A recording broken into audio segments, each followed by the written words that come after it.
যারা একটুতেই রেগে যাও তারা আমার ভিডিওটা আজকে দেখো না, কারণ আমার ভিডিওটা দেখে তোমাদের রাগ হতে পারে, রাগ হলেই তোমরা উল্টোপাল্টা কমেন্ট করবে, সে কারণেই বলছি আমার ভিডিওটা আজকে দেখো না। তো চলো আমি বলছি আজকে তোমাদের আমার ভিডিও দেখে কেন রাগ হতে পারে, পুরোটা ভিডিও দেখো তাহলেই বুঝতে পারবে। সো গাইস ফাইনালি আমরা মামে সেজে গুজে নিয়েছি, এবার আমরা মামে দুজনে বেরোচ্ছি ঘুরু ঘুরু করতে কোথায় যাব সেটা আমি এখনো জানি না, সেটা আমার মা জানে। তবে প্রচুর জামা কাপড় কিনেছিলাম দুর্গাপুজোয়, সেগুলোকে সেলাই করানো হয়নি, সে কারণে আমি পরতে পারিনি, কারণ আমি দুর্গাপুজো, কালী পুজো, দিওয়ালি, ছট পুজো সব চলে গেছে। এবার নাকি ও জামা কাপড় ঠিক করতে দেবে, তাই যাচ্ছি। আর কোথায় যাব তোমাদেরকে দেখাচ্ছি, ঠিক আছে? ঠিক আছে।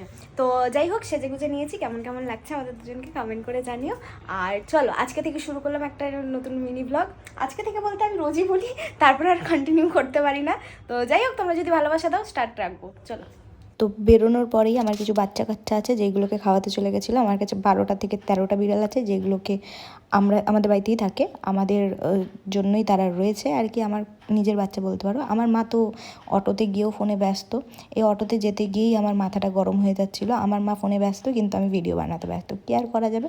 তো এই জামা কাপড়গুলো আমি পুজোতে নিয়েছিলাম, যেগুলো আমি স্টিচ করতে দিয়েছি এখন, কারণ আমি পুজোতে একটাও নতুন জামা ভালো করে পরতে পারিনি। তারপরে চলে এসেছিলাম ফুচকার দোকানে ফুচকা খেতে এসে ফুচকার ভিডিও নিতে ভুলে গেছি। মানে কী আর বলবো, আমি আর কি ব্লগিং করব।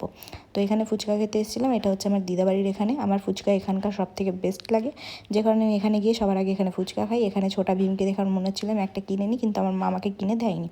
তারপরে আমি এখানে বসে বসে আমার মাকে কী দেখছিলাম, আমার মাকে জিজ্ঞেস করছিলাম কী করতে এসছো, ফুচকা খেতে এসছে। স্বাভাবিক ফুচকার দোকানে ফুচকাই খেতে আসবে, আমারও কী সব আজগুবি কথাবার্তা আমি নিজেই মাঝে মাঝে বুঝতে পারি না যে আমি কী বলতে চাই বা আমার মা কী বলতে চায়। তো যাই হোক তারপরে এই যে এটা খাওয়ার পর মনে পড়েছে ভিডিওটা নেব, তারপরে তোমাদের যদি রাগ হয়ে থাকে কমেন্ট করে যেও। থ্যাংক